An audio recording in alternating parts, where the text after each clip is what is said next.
Alright guys, so for today's video, I want to dive back into the ArriveCAN situation as there's been more stories, more corruption that's been unveiled as of recently. Now, the article states, Trudeau says anyone who took advantage during ArriveCAN app development to get rich will face consequences.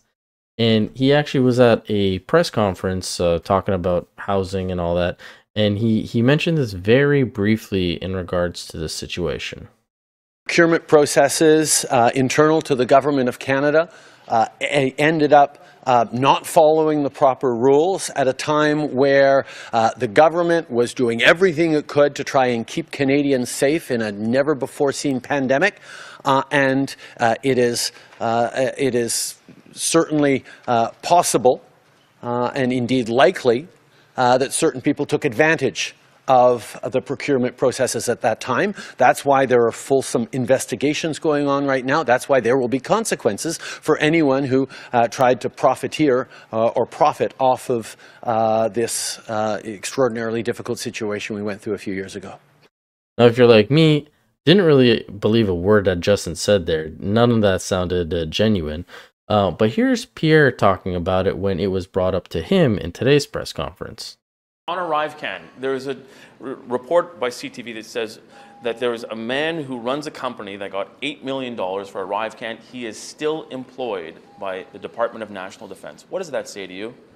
It says to me that there's no accountability. Now that we know this individual should be immediately fired, and there should be an immediate police investigation of his conduct and that of the company with which he's associated, and a broader inquiry within the public service about how this contracting was allowed to go on for so long.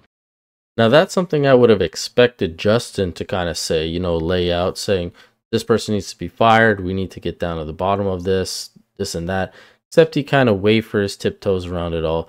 And even Anita, the now Treasury Minister, who was the former Defense Minister, had this to say.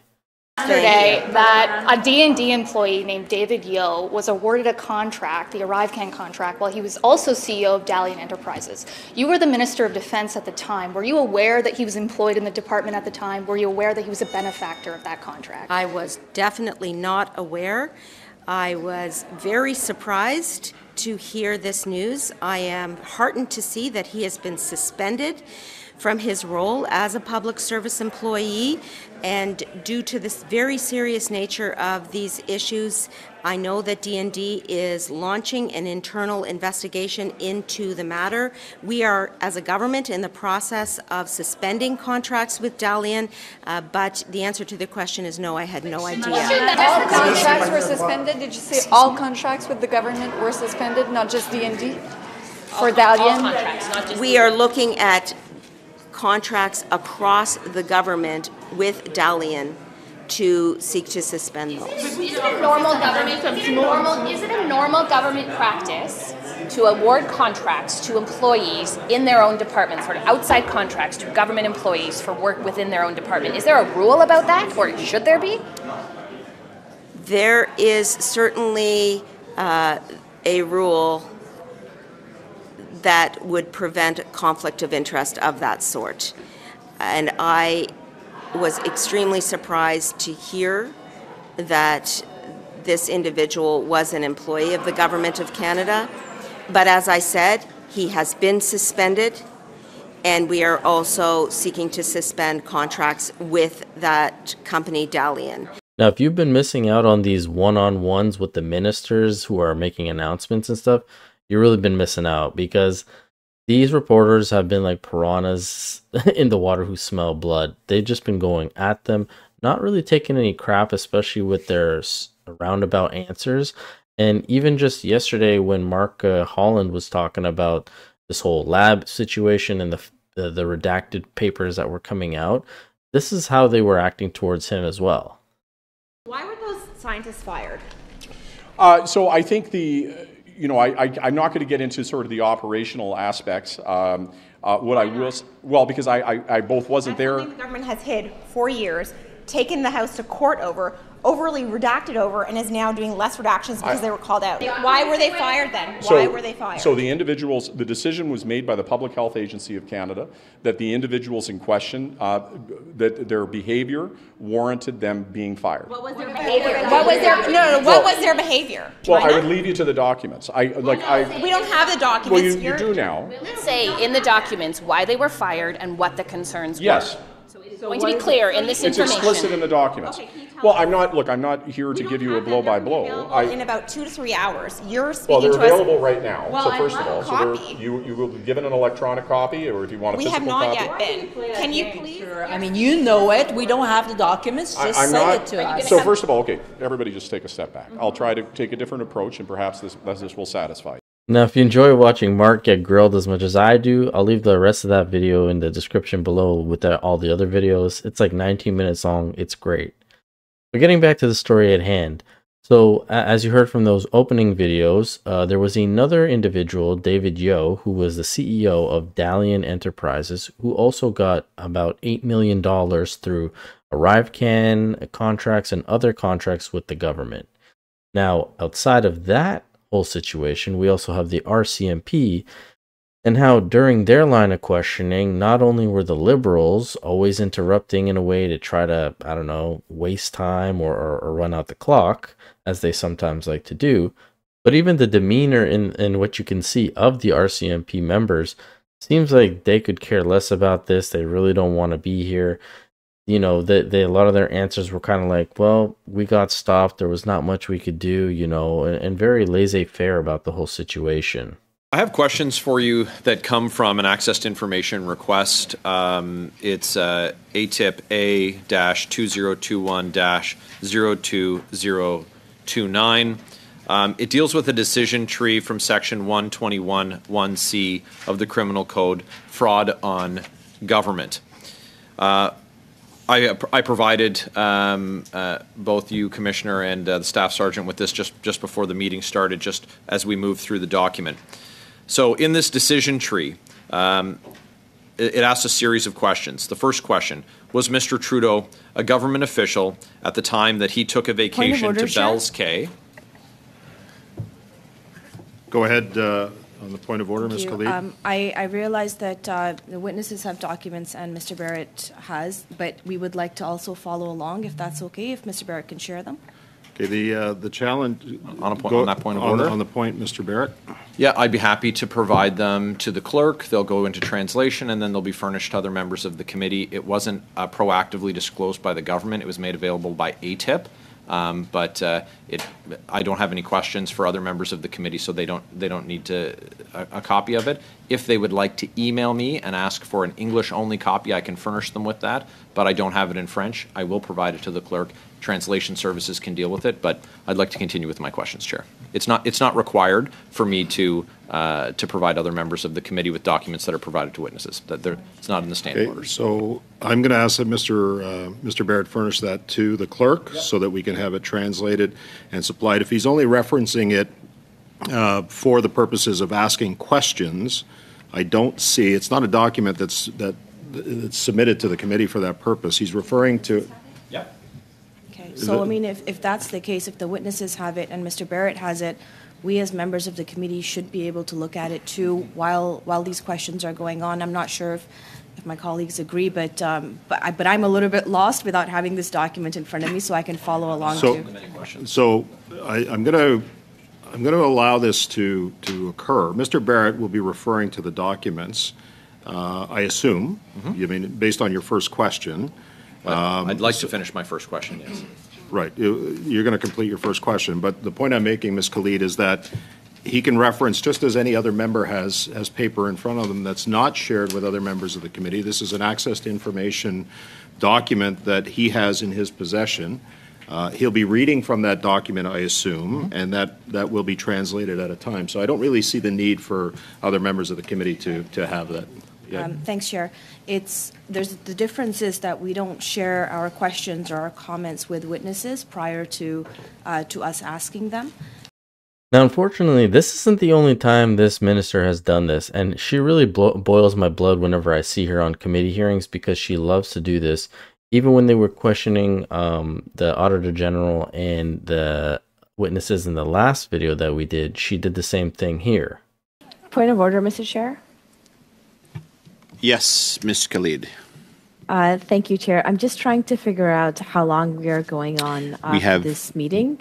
Yeah, I do have other obligations. Yeah, I'll answer. We Mr. Brock and then Ms. Bradford, and then we'll end it for the day. Okay, thank you so very much. Appreciate that. And you, Brock, and you you have have a 4 minutes classic left. example how the Liberals want to deflect attention away from this. Point of order So again, Canadian Mr. tax- Chair. Okay, I hold- was just trying to get clarification. I have other things going on throughout wasn't a my point day of order. to support my constituents. I am so sorry. I don't like to be blamed by the Conservatives for just trying to get to my constituents with a sham meeting that we have had right now. All right, Ms. Khalid, thank you. Mr. Brock, you have the floor for 4 minutes, please. Minister Blair are all responsible for falling asleep Point at of the order, wheel. Chair. And the Prime Minister Point is of the order, ultimate Chair. person Just who's 1 second, responsible. Mr. order, Brock. Chair. Ms. Khalid, what's the point of order?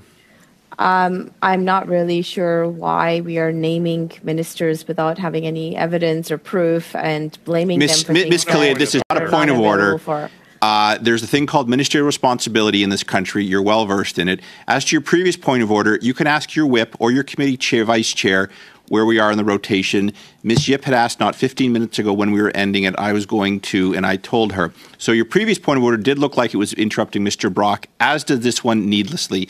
Mr. Brock, you have the floor for 3 minutes. You keep interrupting Mr. Brock. I'm going to keep adding time to him so he can collect his thoughts and begin anew. 3 minutes, sir. You see, Ms. Jeffrey, I won't be silenced. I speak on behalf of Canadians who demand the truth. Now, as infuriating as that is to watch, after her whole song and dance about not having the document with the questions on it, the chair instructs to take the documents away from the witness, and she then backpedals and say, you know what, it's okay, they can keep them. Which then reignites Michael Barrett's line of questioning, and then Mr. Sorbera also puts in a point of order and asks, oh, is there any relevance to here? Which you can see the chair getting very annoyed, Michael Barrett calling out that this is a Liberal thing, and even calling out that Mrs. Khalid was going to do another point of order as he said that. Your time, you've got 4 minutes. Sorry, Chair. I don't need the witnesses to give their documents back. It's absolutely fine, but I did want to raise this as a point because when we are giving documents to witnesses, we should be very mindful as to how those documents are circulated to the rest of the committee. In this instance, I'm fine if they can reference those documents at this time. Okay, so I thought the original intent of your interjection was to not have those documents in the hands of the witnesses. So go ahead. My original interjection, Chair, was that we can't see the documents that the witnesses and Mr. Barrett were referring to. Having listened to the comments of my colleagues, I'm okay with it this time, but I'm hoping that this does not become a common occurrence. Okay, thank you. Keep the documents, Mr. Duhaime, Mr. Pinsance. Mr. Barrett is going to reference those documents. Mr. Barrett, 4 minutes and 17 seconds. I'm starting your clock now. Go ahead. Yeah, I don't need the approval of Liberal members for the material that I'm going to ask questions on. This one's very straightforward. It's a decision tree on Section 121(1)(c) of the Criminal Code, fraud on government. It's by the RCMP, and they've populated information on the document. Appropriate course of action. Go ahead, Mr. Sorbera. Thank you, Chair. Just in terms of MP Barrett's commentary right now, is this pertaining to the actual subject matter we're studying today or not? I'm just going to go to relevance. I know you've been on this committee for a couple of times.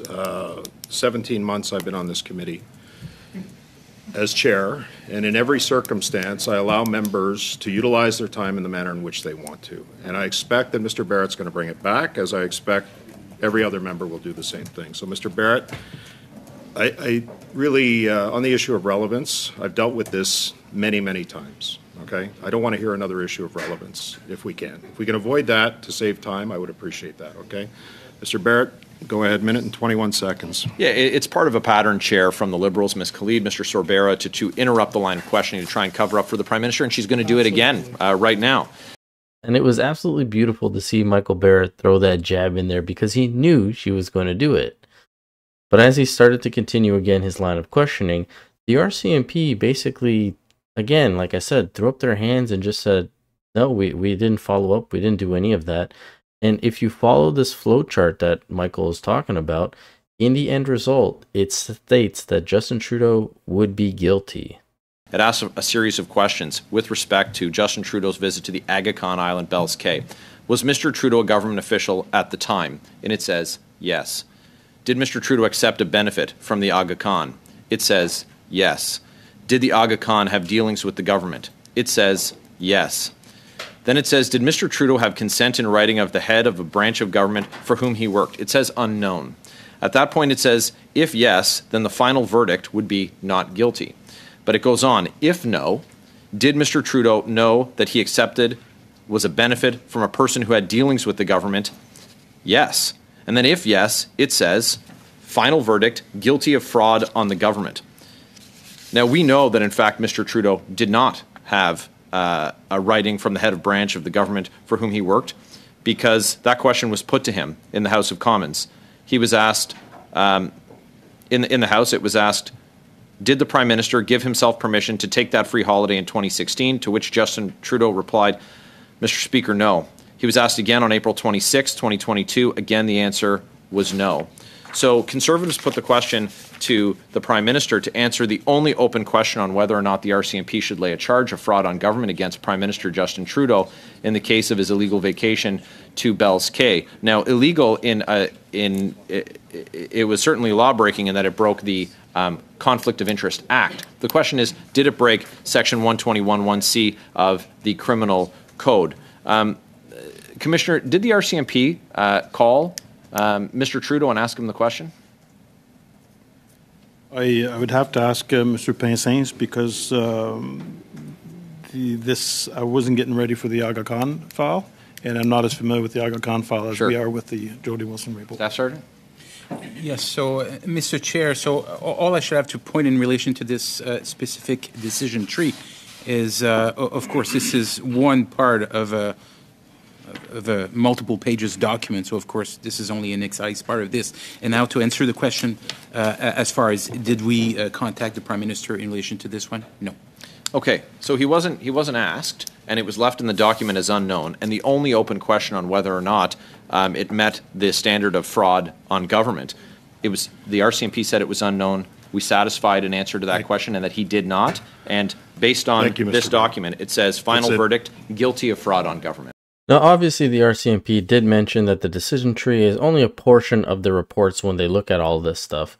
But if this is going back from the Aga Khan issue, and then we have SNC-Lavalin, as well as now ArriveCan, you know, these cases are starting to pile up against Justin. But I want to focus on the next video, which can be a little bit long, but bear with me. It's when Michael Cooper starts asking his line of questions in regards to how is Justin Trudeau allowed to block the RCMP or basically use them as a shield when it comes to being questioned or getting special confidentiality privileges. And I want you to just listen to their responses. Thank you, Mr. Chair. Thank you to the witnesses. A part of the RCMP's examination to determine whether the Prime Minister violated Section 139, Sub 2 of the Criminal Code by committing obstruction of justice, correct? That was part of the RCMP's examination. That's correct, Mr. Chair. And paragraph 19 of the RCMP investigation report states that the strongest theory towards an offense of obstruction of justice was that the Prime Minister shuffled Jody Wilson-Raybould out of the position of Attorney General so that a new Attorney General would make a different decision regarding the prosecution of SNC-Lavalin, correct? That's correct, Mr. Chair. And it's fair to say that the RCMP did not have access to all material evidence surrounding Ms. Wilson-Raybould being shuffled out as Attorney General, correct? That's correct, Mr. Chair. And so, just to clarify then, or emphasize, the RCMP did not have access to all material evidence on the strongest theory surrounding the Prime Minister's potential criminality involving obstruction of justice, correct? That's correct, Mr. Chair. And the reason the RCMP did not have access to that material evidence on what was central to determining whether the Prime Minister broke the law was because of the parameters of the scope of the Order of Council with respect to the waiver of cabinet confidentiality, correct? That's correct, Mr. Chair. The parameters did not allow us to fully look into this one. However, I should just add... Thank you for that. You answered it. The parameters did not allow you to get that evidence. Now, there is one person who had the authority to expand the parameters of that Order in Council, and that is the Prime Minister himself, correct? I would have to say, Mr. Chair, I'm not exactly sure of the exact process of where the Prime Minister would be involved in such a decision. However, I do believe the decision has to be made within the somewhere within the government. I would submit the decision would have to be made by the Prime Minister, but the RCMP went and requested an expansion of the scope to obtain that evidence, to follow that evidence, correct? Before we proceeded with the assessment, yes, we did make a request for an expansion to the parameters. I would just add, Mr. Cooper, it was not to follow the evidence, it's to glean additional information. That could be evidence. Correct. And that request was turned down on August 30th, 2019. I would have to say, Mr. Chair, that the request for the expansion was not allowed. It was turned down, and it was turned down by the PCO, the Prime Minister's Department, correct? Mr. Chair, we did receive a letter from the Department of Justice. I could not remember exactly, specifically, if this came from the... Yeah.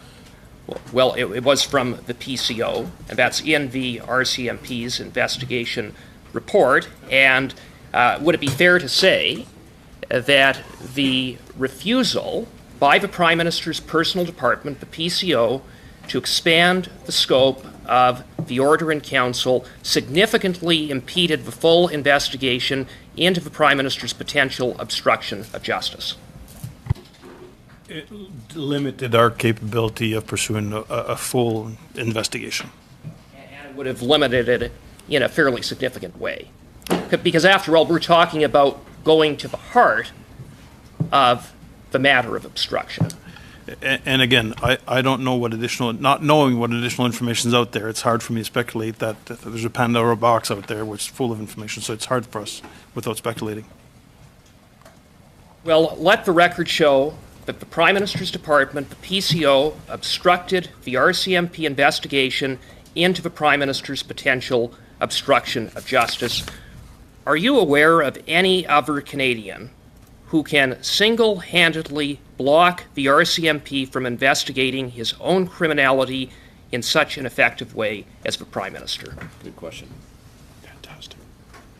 I wouldn't use the term, Mr. President, I wouldn't use the term block. The RCMP is, when it runs an investigation, it operates within the parameters and the regulations that we're allowed to. And we see international security investigation as well, where there's some information that we don't have access to, we can't use into an investigation. So it's the parameters. It's the parameters that we are. I think the answer to that question is there is no one who has such powers. And was any explanation provided by the Prime Minister's personal department why there was this refusal to expand the scope of the Order in Council? Again, Mr. Chair, as far as for a response on this one, of course, it was indicated, of course, the importance, of course, of these privileges that do exist. They are there for a reason, and again, as the Commissioner mentioned, we do have to operate within these parameters. It would seem to me to be part of a pattern of a cover-up. That's right. That's what it would seem to me to be. How can the Prime Minister be subject to the rule of law, like every other Canadian, if his personal department can shield him from an RCMP criminal investigation? Absolutely. So, Mr. Chair, I'll let individuals draw their own conclusion. What I come back to is we operate within a set of regulations and parameters that, unfortunately, we made the effort to go and get additional information, and it was refused. Thank you, Commissioner. Two-tier Thank system you. of justice, I would say. Thank you, Mr. Cooper. So they basically answer yes to every single one of Michael Cooper's questions. They state that due to cabinet confidentiality, which Justin Trudeau is privy to, they actually weren't allowed to continue their investigation or go any further. They were stopped there. He's the one who has the ability to levy that a block and allow them to continue, but obviously didn't, because then he would be under investigation. And at the end, when he says, well, then there's a two-tier, system in terms of law, and they just say, well, that's your opinion, I guess. No, it sounds exactly as it's been stated. But hey, this is the way I saw it. Let me know in the comment section below what you guys thought. If you did make it this far, thank you again. I know this one was a lot longer than my previous videos, but there was a lot to cover. As always, please hit the subscribe button, and I will catch you guys on the next one. Thanks so much.